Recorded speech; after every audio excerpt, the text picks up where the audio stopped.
જય હનુમાન દાદા, જય પ્રભુ શ્રી રામ, જય કાષ્ટભંજન દેવ. મિત્રો ફરી એક વખત સ્વાગત છે તમારું એકદમ નવા વિડીયોમાં. તો બજરંગબલી હનુમાનજી મહારાજના એક જ મહામંત્ર વિશે આ વિડીયોમાં વાત કરવી છે કે જે છે ખૂબ તાકાતવર, પાવરફુલ, શક્તિશાળી, જોરદાર અને ચમત્કારિક દાદાનો મંત્ર. અને આમ ચપટી વગાડીને ઇન્સ્ટન્ટલી પવનની વેગે, પવનની ગતિએ, એવી ઝડપથી તમને રિઝલ્ટ આપશે ઇન્સ્ટન્ટલી. તો મિત્રો દરરોજ સવારે સ્નાન કર્યા બાદ ઘરના મંદિરમાં પૂજા રૂમમાં બેસીને આ મંત્રનો જાપ જરૂરથી કરી શકાય.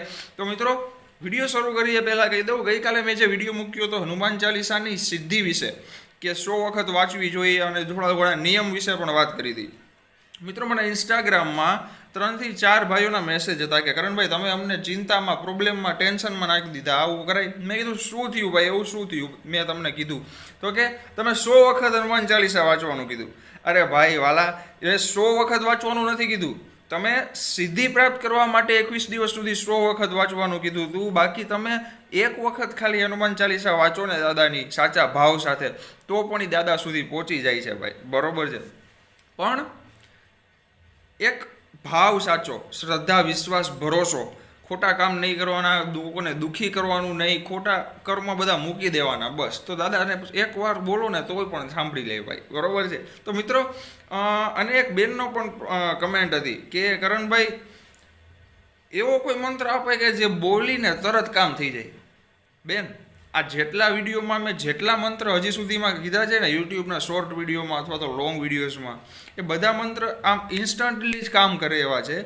પણ એક ધીરજ હોવી જોઈએ. ખાલી તમે કામ કઢાવવા માટે મંત્રનો જાપ કરો તમારા કામમાં પૂરતું, એને એક સ્વાર્થ ખાતર કહેવાય, બરોબર છે. હવે એ ભાવથી તમે કરશો ને તો કદાચ ગમે એવો મહામંત્રનો જાપ કરશો ને તો પણ કામ નહીં થાય. શું કામ? કારણ કે એક સારો ભાવ હૃદયમાં રાખવો પડે, દાદા ઉપર શ્રદ્ધા, વિશ્વાસ, ભરોસો રાખવો પડે અને ધીરજ રાખવી પડે. એટલે તમારું કામ આપોઆપ થઈ જશે. મંત્ર તો ઠીક, તમે ખાલી જય હનુમાન દાદા પણ એક ભાવથી બોલશો ને તો પણ તમારું કામ થઈ જશે. પણ કામ કઢાવવા માટે ન બોલો, એક ભક્તિ ભાવથી બોલો, બરોબર છે. તો મિત્રો વિડીયો આપણે શરૂ કરીએ. હવે આ જે મહામંત્ર છે એ મંત્રના લાભ પણ એટલા છે, નિયમ પણ થોડા ઘણા છે, અને એક કહેવાય ને કે દાદા આમ મોજ કરાવી દે તમને એવો મંત્ર છે. તો મિત્રો પહેલાં હું આ મહામંત્ર બોલી લઉં, ત્યારબાદ તમને એનો મિનિંગ સમજાવું અને એન્ડમાં આપણે લાભ જાણીએ અને એના પછી નિયમ વિધિ જાણીશું, બરોબર છે. અને પછી એક બીજી વાત પણ નાનકડી કરવી છે. તો મિત્રો વિડીયો શરૂ કરીએ પહેલાં તમામ ભાઈઓ બહેનો સુધી અત્યારે જ આ વિડીયોને શેર કરી દેજો. વોટ્સઅપ, ફેસબુક, મેસેન્જર, ઇન્સ્ટાગ્રામ, તમને મોજ આવે સોશિયલ મીડિયા પ્લેટફોર્મ દ્વારા, જેનાથી તમામ ભાઈઓ બહેનોને પણ આ વિડીયો વિશે જાણકારી મળે અને આ મહામંત્રનો લાભ લઈ શકે અને દાદાનો મંત્રનો જાપ પણ કરી શકે, બરોબર છે. અને ચેનલને હજી સુધી તમે સબસ્ક્રાઈબ ન કર્યું હોય તો આ જ ચેનલ છે, નીચે લાલ બટન છે, રેડ સાઈડમાં બોક્સ હશે રાઈટ સાઈડમાં, જેમાં સબસ્ક્રાઈબ લખેલું છે, દબાવી દેજો. એટલે મારા નવા વિડીયો જે છે તમારા સુધી ફટાફટ પહોંચી જશે, બરોબર છે. તો મિત્રો આપણે શરૂ કરીએ. પહેલાં હું મંત્ર બોલું છું. મનોજવમ મારુતતુલ્ય વેગમ જીતેન્દ્રિયમ બુદ્ધિમતામ વરિષ્ઠમ વાતાત્મજમ વાનરયુગ મુખ્યમ શ્રીરામદૂતમ શરણમ પ્રપદ્યે. મેં સ્ક્રીન ઉપર પણ લખેલું છે મંત્ર, બરોબર છે, અને ડિસ્ક્રિપ્શનમાં પણ લખી દઈશ. ફરી એકવાર બોલું છું. મનોજવમ મારુતતુલ્ય વેગમ જીતેન્દ્રિયમ બુદ્ધિમતામ વરિષ્ઠમ વાતાત્મજમ વાનરયુગ મુખ્યમ શ્રીરામદૂતમ શરણમ પ્રપદ્યે. મિત્રો આ મંત્ર જે છે ને, હવે એનો મિનિંગ આપણે સમજી લઈએ. પહેલું વાત છે મનોજવમ મારુતતુલ્ય વેગમ. એનો મતલબ શું? તો કે મનના વેગ પ્રમાણે, દાદા વિશે કહેવામાં આવ્યું છે મનના વેગ પ્રમાણે. મનોજવમ મારુતતુલ્ય વેગમ, મનના વેગ પ્રમાણે, પવનની ગતિ પ્રમાણે દાદાની ઝડપ છે, દાદાની ગતિ એટલી છે એમ, બરોબર છે. બુદ્ધિમતામ વરિષ્ઠમ, મનોજવમ મારુતતુલ્ય વેગમ જીતેન્દ્રિયમ બુદ્ધિમતામ વરિષ્ઠમ, એટલે કે જે ઇન્દ્રિયોના સ્વામી છે, આ ઇન્દ્રિયોના સ્વામી છે અને જેની બુદ્ધિ, જ્ઞાન, વિદ્યા માટે સન્માનિત કરવામાં આવે છે એવા બજરંગબલી હનુમાનજી મહારાજ. વાતાત્મજમ વા નરયુગ મુખ્યમ, એટલે કે પવનના પુત્ર, પવનદેવના પુત્ર એવા બજરંગબલી હનુમાનજી મહારાજ, કે જે વાનર સેના જે છે, વાનરોના પ્રમુખ કહેવામાં આવે છે, ભગવાન કહેવામાં આવે છે, બરોબર, મેઇન લીડર, બોસ, એ આપણા હનુમાનજી મહારાજ. શ્રીરામ દૂતમ શરણમ પ્રપદીએ, એટલે કે એવા પ્રભુ ભગવાન શ્રી રામના દૂત એવા બજરંગબલી હનુમાનજીને શરણમાં અમે છીએ, એમના ચરણમાં અમે છીએ, અમે બધું જ એમને માનીએ છીએ. આ આખા મંત્રનો મતલબ થયો. ફરીથી કહી દઉં કે જે મનની ગતિ મનના વેગ પ્રમાણે છે, પવનની ગતિ પ્રમાણે છે, બરોબર છે, અને ઇન્દ્રિયોના સ્વામી છે, જે આંખના સ્વામી કહેવાય, કે જેની ઇન્દ્રિય એક બ્રહ્મચર્ય, એક નિષ્ઠાવાન પાલન, એના સ્વામી, બુદ્ધિ, જ્ઞાન, વિદ્યાના દેવતા, જેને સન્માનિત કરવામાં આવે છે, પવનદેવના પુત્ર, વાનર સેનાના મુખ્ય એવા પ્રભુ શ્રી રામના દૂત બજરંગબલી હનુમાનજીને અમે નમન કરીએ છીએ, એમના ચરણમાં છીએ, એમની શરણમાં છીએ. આ મંત્રનો મતલબ છે. હવે મિત્રો, આ જે મંત્ર મેં તમને કીધો, બરોબર છે, એનો જાપ ક્યારે કરાય, નિયમમાં શું છે? નિયમમાં કાંઈ એવું હાર્ડ કે અઘરું નથી. ઘરના મંદિરમાં, બહાર મંદિરમાં જાઓ, ગમે ત્યાં પણ મંદિર હોવું જોઈએ. સવારે સ્નાન કર્યા બાદ જ્યારે પૂજા અગરબત્તી કરો, તમે દીવો કરો દાદાને, એ સમયે લાલ આસન ધારણ જરૂર કરવું. મિત્રો, હવે લાલ આસન શું, લાલ કલરનો એટલો મતલબ શું છે? મિત્રો, હનુમાન દાદાને લાલ કલર છે ને પ્રિય છે, બરોબર છે, એટલા માટે લાલ આસન દર વખતે ઘણા લોકો કહેતા હોય છે, ઘણા સાધુ સંતો કહેતા હોય છે, કથાકારો, અને આમ પણ દાદાને પ્રિય રંગ છે લાલ, બરોબર છે. તો લાલ કલરનું આસન ધારણ કરીને દાદાની સામે બેસીને આ મંત્રનો જાપ જરૂરથી કરવો. મિત્રો, કહેવાય છે કે દરરોજ એક વખત તો જાપ કરવો જ, પણ જો એકથી વધુ વખત, એટલે કે તમારી અનુકૂળતા પ્રમાણે દરરોજ જાપ કરવામાં આવે, વધુ વખત, એકથી વધુ, બરોબર. હું આંકડો નથી દેતો, કારણ કે બધા લોકોનું અલગ અલગ ભાવ પ્રમાણે બોલતા હોય. આમ જોઈએ તો 21 અથવા તો 42નો આંકડો શુભ કહેવાય મંત્ર જાપ માટે. તો એ કરવાથી લાભ તમને કહી દઉં, બરોબર છે. લાભ કહું એ પહેલાં નિયમમાં લાલ આસન, રામ પરિવારનો ફોટો, હનુમાન દાદાનો ફોટો, અને દીવો, ધૂપ, અગરબત્તી, બરોબર છે, બસ આટલું જ છે. અને ઓમ રામ રામાય નમઃ તો જરૂરથી બોલવું છે 21 વખત, ગમે તે પાઠ કરતા હોય. એનાથી રામદાદાને પણ હાજરી લાગે છે અને રામદાદા પણ આશીર્વાદ આપે છે. તો મિત્રો, હવે વાત કરીએ આપણે લાભ વિશે. આ મંત્રના લાભથી બુદ્ધિ જે છે, સદબુદ્ધિ દાદા પ્રદાન કરે છે. આપણી બુદ્ધિ જે નેગેટિવ થોટ્સ, ખરાબ વિચાર આવતા હોય, ફટાફટ દાદા બહાર ફેંકી દે છે. ઘરની ઉર્જા સારી કરે છે, પોઝિટિવ ઉર્જા કરે છે. આર્થિક તંગી હોય તો એને દાદા દૂર કરે છે, અને તમને ધન દાદા પ્રદાન કરે છે, સુખ સંપત્તિ દાદા પ્રદાન કરે છે. મિત્રો, આ મંત્રનો એટલા જાપના લાભ છે ને કે જેટલા કઈ એટલા ઓછા. રોગ સામે રક્ષણ આપે છે, અથવા તો કોઈ પણ વાહનમાં તમે બહાર ગયા હોય, ક્યારે તમારું એક્સિડન્ટ નથી થવા દેતા. કોઈ વ્યક્તિ બીમાર હોય, ઘરનું વ્યક્તિ હોય, બહાર ગમે તે રિલેટિવ હોય કે પછી ગમે તે વ્યક્તિ હોય, એને પણ દાદા આ મંત્રના જાપથી સાજું કરી દે છે.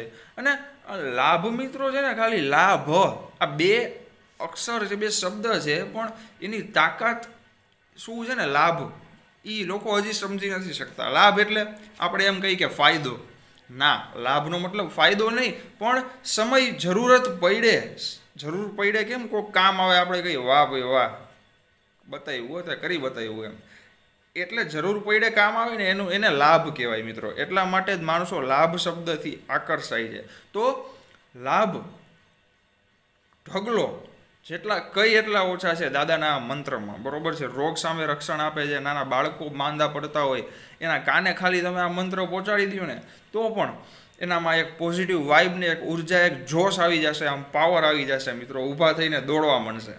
તો એક નાનકડી વાત બીજી એક કહી દઉં મિત્રો, આ જે મંત્ર છે એ મારો પોતાનો અનુભવ છે, અને મેં ઘણાનું સાંભળેલું પણ એવું છે કે મંત્ર ઘરમાં ખાલી વગાડતા હોય ને ઘરમાં, બરોબર, તોય લોકોને એટલું આમ કહેવાય ને કે આજુબાજુના લોકોનું પણ માઇન્ડ શુદ્ધ પવિત્ર થઈ જાય. બોલો, હા, મારા ઘરમાં પણ દરરોજ વાગે જ છે. બજરંગ બાણ છે, પછી આ જે મંત્ર છે દાદાનો મહામંત્ર, એ પણ ગાયત્રી મંત્ર, મહામૃત્યુંજય મંત્ર. મિત્રો, હવે એક નાનકડી વાત મારે કહેવી છે, મારી પોતાની. તમને તમારે મોડું ન થાય તો, અત્યારે કેટલી 9 મિનિટ આસપાસ થઈ ગયું છે ઓલરેડી. બહુ નાની વાત છે, બહુ ઝાઝો ટાઈમ નહીં લાગે. તો આપણે મોરબી પાસે નીમ કરોલી બાબાનું એક આશ્રમ આવેલું છે, તપસ્થલી. ત્યાં દાદાએ તપસ્યા કરી હતી. નીમ કરોલી મહારાજ જે હનુમાનજીના મોટા ભક્ત કહેવાય ભાઈ. તો એ જગ્યાએ હું અને એક મિત્ર, અમે ઘણો ટાઈમ એટલે કે ટૂંકમાં 6-1 મહિના જેવું તો અંદાજે થઈ ગયું હશે. અમે વિડીયો પણ યુટ્યુબમાં મૂકેલો છે ચેનલમાં, કદાચ નહીં હોય તો હું જોઈ લઈશ. તો એ જગ્યાએ અમે ગયા તપોસ્થલી ઉપર. મિત્રો ત્યાં જોયું કે વાંદરાને એવું કંઈ દેખાતું નહોતું કાંઈ. હવે મને ઈચ્છા થઈ ગઈ અંદરથી કે ભાઈ વાનરના દર્શન કરવા છે, ગમે એ થાય. ઘણી ટ્રાય કરી. ઓલા મહારાજને પૂછ્યું મંદિરના કે અહીંયા કંઈ વાંદરા જ આવે? તો કે ના ભાઈ, કે અહીંયા મોરબીથી આગળ આવે એટલે અહીં બધા હાઈવેનો એરિયા હોય અને આમ પણ અહીંયા ઓછા જોવા મળે તમને એમ વાંદરાને બધું. કીધું ચાલો કાંઈ વાંધો નહીં, જેવી દાદાની દયા ભાઈ. પછી આરતીનો સમય થયો. અમે સવારે 6 વાગે પહોંચ્યા હતા, કંઈક 6:30 પોણા 7ની આસપાસ ત્યાં આરતી થાય છે. વાવણિયા ગામ જો મોરબી પાસે આવેલું. તો દાદાને મેં કીધું, દાદા આરતી પૂરી થઈ ને, વાનરના દર્શન કરવા છે, ઈચ્છા હોય તમારી તો કરાવજો. અને મિત્રો ભગવાનની દયા કેવી કહેવાય, ખાલી માગ્યું એટલું. જેવી આરતી પૂરી થઈ ને, ત્યાં લાલ ચણાનો પ્રસાદ ધરે. બધા જેટલા પણ દર્શન કરવા આવતા હોય ને દર્શનાર્થીઓને પ્રસાદ આપે. આરતી પૂરી થઈ, લાલ ચણાનો પ્રસાદ મોટા આવડા મોટા તગારામાં આવ્યો, અહીંયા મૂક્યો દાદા પાસે, હનુમાનજી પાસે. હુપ હુપ કરતો અવાજ ચાલુ થયો. મેં આમાં બધા વિચારમાં પડી ગયા, આ શું છે આ? અરે 2 અટાકટા વાનર આવ્યા ભાઈ, મૂઠો ભરીને ચણા લઈ પૂર થઈ ગયા. મિત્રો એક આમ એમ નથી કહેતો ચમત્કાર થયો એમ નથી કહેતો, આમ જુઓ તો એ જ કહેવાય. પણ એક ભાવ, એક જેમ જે દર્શનની ઈચ્છા હતી ને એ માયગા સમયે મળી ગયું. એ દાદાની દયા કહેવાય ભાઈ. તો મિત્રો એ જ હું તમને કહેવા માગું છું. આ જે બેનનો પ્રશ્ન હતો કમેન્ટમાં કે ફટાફટ જવાબ મળી જાય, ફટાફટ આમ શું કહેવાય મંત્રનો રિઝલ્ટ મળી જાય, એવું કરો. એવું તમે કરી શકો બેન, હું એવું નથી કરી શકતો. હું કોણ એવું કરવાવાળો? હું તો માણસ છું ભાઈ. તમારામાં એવી શક્તિ છે, તાકાત છે, એક ભાવ તમે રહી આવી શકો છો, સાચો ભાવ, બરોબર છે, કે જ્યાં દાદા સુધી પહોંચી જાય. અને મંત્ર નહીં, ખાલી જય હનુમાન દાદા બોલીને ઈચ્છા પૂરી કરો ને તોય દાદા પૂરી કરી દે. એ તાકાત છે યાર દાદાને ભાવમાં, ખાલી એક ભક્તિ ભાવમાં, બરોબર છે. તો મિત્રો આજના વિડીયોમાં આટલું જ. બહુ જલ્દી નેક્સ્ટ વિડીયો પણ બનાવશું. મારો ઇન્સ્ટાગ્રામ અકાઉન્ટ છે કરણ દવે, અથવા તો Karan.Dave_official11 ઉપર પણ આવી જશે.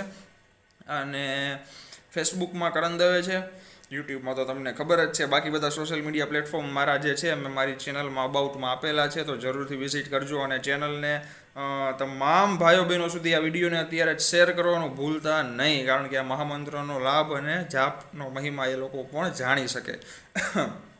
ચેનલને સબસ્ક્રાઈબ ન કર્યું હોય તો અત્યારે ચેનલનું નીચે રાઈટ સાઈડમાં જમણી બાજુ લાલ બોક્સ છે, જેમાં સબસ્ક્રાઈબ લખેલું છે, જરૂરથી દબાવી દેજો, જેનાથી મારા નવા વિડીયોઝ તમારા સુધી ફટાફટ પહોંચતા રહેશે, બરોબર છે. મિત્રો મળીએ બહુ જલ્દી નવા વિડીયોમાં. મોજમાં રહેજો, ખુશ રહેજો અને રામ નામ, હનુમાન દાદાનું નામ જપતા રહેજો. જય બજરંગબલી હનુમાનજી મહારાજ, જય પ્રભુ શ્રી રામ, જય કાષ્ટભંજન દેવ.